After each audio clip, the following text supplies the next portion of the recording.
husband suddenly returns home with a pregnant woman. At first, she thought this woman was just her husband's country cousin. Only after the cousin gave birth did she discover she'd been deceived by her mother-in-law and husband. Because the moment her mother-in-law held the baby in her arms, Lisa saw a tenderness in her eyes that had never been there before. Something she had never shown toward her intellectually disabled son. After quite some time, her mother-in-law finally called her into the living room. "I know you're a good wife. You've stayed with my son through the hardest times. But you know, he now has a large business and needs to raise a suitable heir. Yet you gave birth to a disabled child. While you were away on business, I forced my son to go to the hospital for IVF.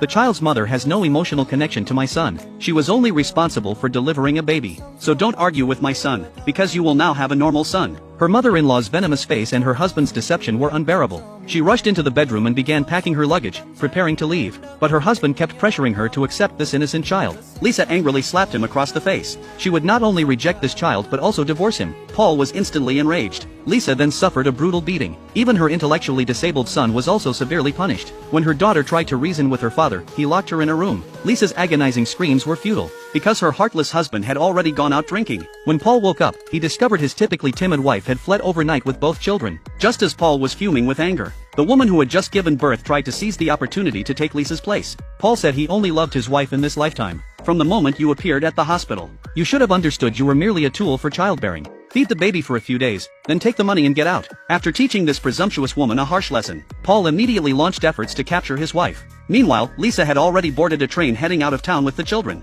Her daughter worried that their powerful father would catch and beat them. Lisa quickly comforted her daughter not to be afraid. As the train departed, Lisa finally felt her anxiety subside. Having not slept all night, she dozed off briefly. But in just half an hour, her disabled son who was in her arms disappeared. She frantically began searching for her son, but the train was incredibly long. She had been searching for a while with no sign of him. Just as she was at her wit's end, the train suddenly stopped. 3 uniformed men approached from outside. At that moment, Lisa finally found her disabled son eating someone else's food in the rear carriages. Lisa had barely settled back in her seat with the children when police began checking IDs. Surprisingly, the inspection went smoothly. But as night fell, the continuously moving train suddenly stopped midway. Lisa felt an ominous sense of unease. She told her daughter to watch her son while she went to check the front. She was shocked to discover Paul and his men approaching the train.